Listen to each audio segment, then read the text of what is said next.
आर्वेरियम और म्यूजियम होते हैं, वहां पर उनको नौकरियां हैं क्योंकि नॉलेज उनके पास है।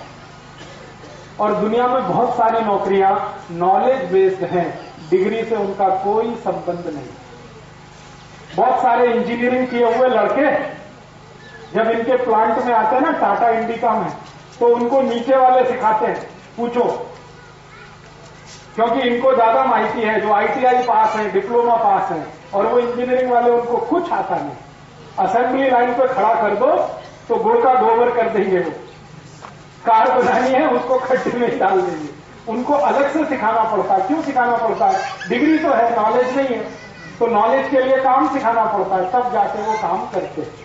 तो जब नॉलेज देना ही पड़ता है तो शुरू से क्यों नहीं दे, बाद में देना है इतना टाइम वेस्ट करके। तो अपने को एक ऐसी शिक्षा पद्धति लानी है जो ज्ञान आधारित है, डिग्री आधारित नहीं। ज्ञान पहले है, डिग्री बाद में। मिले डिग्री तो ठीक, नहीं तो ज्ञान तो है अपने पास।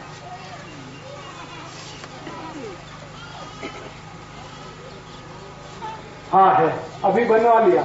ऐसा नियम बन गया है कि सीधे 10वीं की परीक्षा देना, बीच में कोई परीक्षा देने की गरज ही नहीं। हाँ। नहीं, उनको 6 महीने में करा देंगे उतना। मुझे मालूम है प्रश्न क्या आने वाले हैं, वो तो मुझे मालूम है। अक्षर नंदन है, लेकिन अक्षर नंदन में क्या है ना, हर साल परीक्षा दिलवाते हैं, और वो वही परीक्षा है जो सरकार में दे। हाँ, फिर 8वीं 9वीं 10वीं में करवाते हैं, लेकिन हमने तो वो भी नहीं किया है। और अक्षर नंदन में कोशिश वो करते हैं, लेकिन हम तो बिना खोली के ही पढ़ाते। खोली है ही नहीं हमारे गुरुकुल में, खोली है ही नहीं। बस ऐसे झाड़ हैं, उनके नीचे सब पढ़ाई होती है। क्योंकि खोली में पढ़ाई जो है ना, वो बहुत बकवास है। खोली में पढ़ाई कैसी होती है? बेंच है, सभी उस पर बैठेंगे, ठीक है। अभी क्यों बैठना बेंच पे, हमको माहिती नहीं, बच्चों को हम बिठाते हैं। बच्चों को बैठने का अभ्यास नहीं होता। अगर आप उनको जबरदस्ती बिठाएंगे ना, तो 10-20 मिनट में वो बोर हो जाएंगे। वो ऐसे करेंगे, वैसे करेंगे, ऐसे देखेंगे, वैसे, क्योंकि उनको ये अभ्यास नहीं है बैठने का। और आपने मार मार के बैठेंगे, डिसिप्लिन, अनुशासन, बैठ बैठ बैठ, तो बेचारा जो कूदने वाला आदमी है, भागने वाला आदमी है, उसको 6 तास पकड़ के बिठा दिया आपने, गोबर गणेश। अब क्या करेगा वो? हर एक टीचर आ, चुप, एक भी टीचर घुसेगा, चुप। अरे चुप क्यों रहना उसको भाई, वो तो बोलने के लिए पैदा हुआ है, चुप होने के लिए नहीं है। एक भी टीचर घुसेगा, चुप, कीप साइलेंट, चुप रहो, बात मत करो, आपस में बात मत करो। वो बात नहीं करेगा तो उसकी मैत्री नहीं होने वाली एक दूसरे से।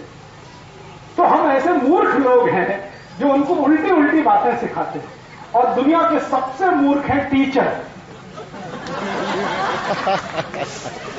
जो उनको सिखाने के लिए जाते हैं।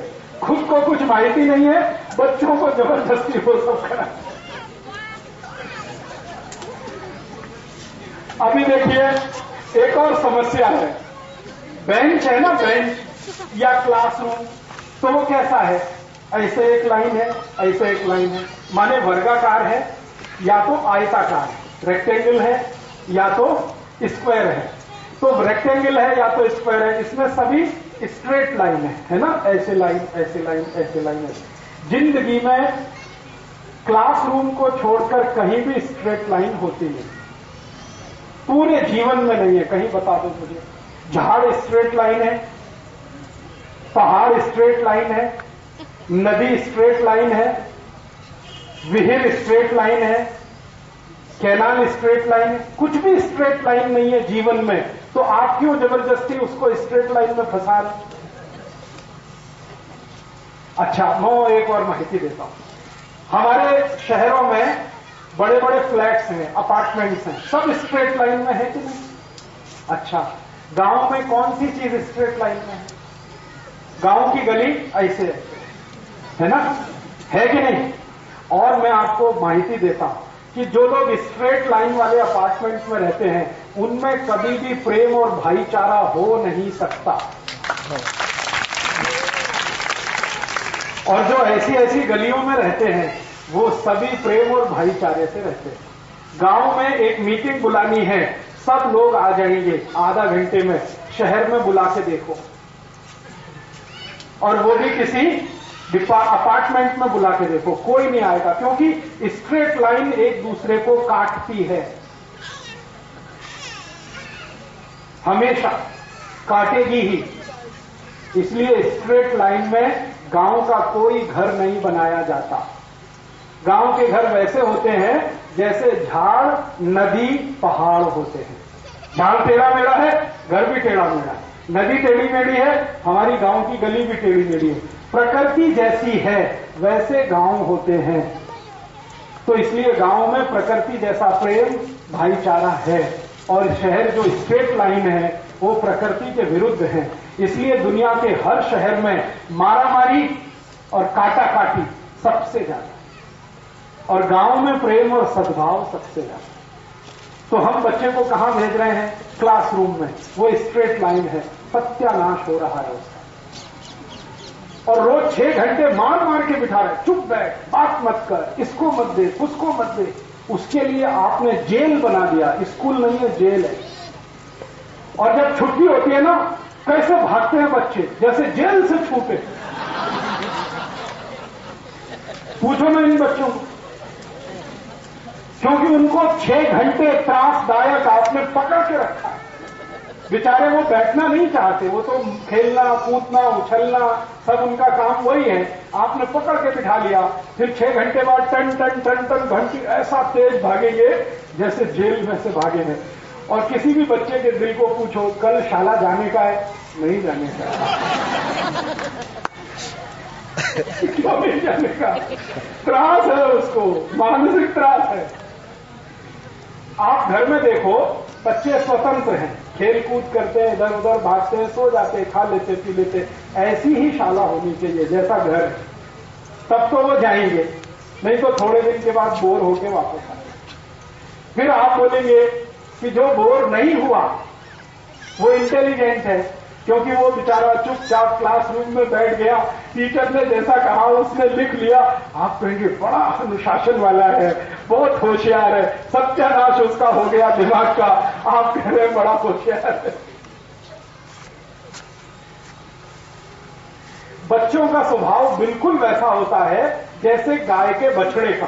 गाय का बछड़ा है ना, आप उसको बांध के रखो, कितना त्रास है उसको, और छोड़ के रखो, कितना खुशी से इधर भागेगा, उधर भागेगा, फिर अपनी आई के पास वापस आ जाएगा, फिर भाग के जाएगा। फिर ऐसे ही बच्चे होते हैं, वो भागेंगे, दौड़ेंगे, फिर आई के पास आएंगे, फिर जाएंगे, फिर आएंगे। ये जो उनका विकास है, ये जीवन का सबसे बड़ा काम है। ये स्कूल नहीं दे सकता, ये घर में हो सकता है थोड़ा, नहीं तो गुरुकुल में हो सकता है। ऐसा गुरुकुल जहां डिग्री के लिए नहीं पढ़ाया जाए, तो वैसा गुरुकुल बन जाए, ऐसा मैं इन लोगों से कई साल से बोल रहा हूं। करवड़ी में कर लो, थोड़ी बहुत जगह है, थोड़ी बहुत और ले लो, सब लोग 10-10 टका अपने पैसे निकालो, क्योंकि ज्यादा पैसे अपने लिए नहीं रखना। हाँ, अच्छा नहीं है। देखो, ज्यादा पैसे अपने लिए रखोगे तो पाप होगा, और पाप के भागीदार आप सब। अपने लिए कम से कम रखना, समाज के लिए ज्यादा रखना। तो गुरुकुल बना लो, अच्छे से बना लो, मैं उसमें टीचर हो जाऊंगा और आपको टीचर बनाऊंगा। फिर आप बच्चों को पढ़ाएंगे, फिर एक गुरुकुल से 2, 2 से 5, 5 से 10, ऐसे पूरे महाराष्ट्र में खोल देंगे। और मैं आपको गारंटी देता हूं, सब स्कूल बंद हो जाएंगे। हमारे गुरुकुल अगर शुरू हो गए तो सब शाला बंद हो जाएगी, क्योंकि बच्चे सब भागकर यहीं आएंगे। वो अपने आई बाबा को कहेंगे वहां जाने का, क्योंकि वहां ज्यादा अच्छी पढ़ाई है। पढ़ाई माने सीखना, ज्ञान लेना, और उसका कोई मतलब नहीं है। पढ़ाई का माने ये नहीं है ABCD, पढ़ाई का माने ये नहीं है काखा गाढ़ा, ये तो अक्षर ज्ञान है, इसका पढ़ाई से कोई संबंध नहीं है। ज्ञान जो जीवन को चलाने के लिए उपयोगी है, वो पढ़ाई का हिस्सा है। तो वैसा एक करें तो सही शिक्षा इनको मिले। ऐसी ही शिक्षा में राम कृष्ण पढ़े थे। राम तो पता है गुरुकुल में ही गए, कृष्ण भी गुरुकुल में गए, और कृष्ण और राम के बाद के सारे हिंदुस्तान के महान लोग गुरुकुलों से ही निकले। तो गुरुकुलों से निकले हैं इतने सारे महान लोग, तो आगे फिर निकलेंगे, क्योंकि वहां ज्ञान आधारित पढ़ाई थी। डिग्री आधारित पढ़ाई हमारे देश में कभी रही नहीं। ये अंग्रेजों के यहाँ की डिग्री आधारित पढ़ाई। वो जब भारत में आए तो उन्होंने वही पढ़ाई यहाँ पे शुरू कर दी। अब वो चले गए, हमने वो आज तक बदली नहीं है, वो वैसे ही चल रहे। तो आपके छोटे बच्चे हैं ना, उनको आप ऐसे ही अभ्यास कराइए जैसी मैं माहिती दे रहा हूं। जबरदस्ती शाला भेज के अभ्यास करा के कुछ लाभ नहीं है। वो कभी कहे शाला नहीं जाने का, तो बोलिए ठीक है नहीं जाने का, घर में रहने का, क्या करना है शाला। उनको प्रोत्साहित करने का। अभी वो शाला नहीं जाएंगे तो आई बाबा मार मार के उनको शाला भेज के आए। क्यों नहीं जाएगा? फेल हो जाएगा। अरे पास होके क्या करने वाला है, जो फेल होने से आप डर रहे हैं? कभी मत डरिए। मेरा तो ये मानना है जो बच्चे फेल हो गए वो ज्यादा अच्छे हैं, क्योंकि उनका दिमाग खराब नहीं हुआ अभी। जो जिनको 100% नंबर आ गया वो तो बिल्कुल गए, किसी काम के नहीं है, क्योंकि वो तो x+y² ही पढ़ेंगे, उनको बाकी कुछ आएगा ही। इसलिए फेल होने से घबराइए मत, ज्यादा पास होने का दबाव डालिए मत, ज्यादा अंक लाने का दबाव डालिए मत, क्योंकि नंबर से डिग्री से दुनिया में कभी भी कुछ हुआ नहीं, आगे भी होगा नहीं। ठीक है, चलिए बहुत ज्यादा अभी हो गया। अभी मुझे जो है एक व्याख्यान में जाना है पलटन, अभी 7 बज गया है, ज्यादा देर में अब नहीं रुक सकता। वो दे दूंगा, आप एक बार शुरू करो।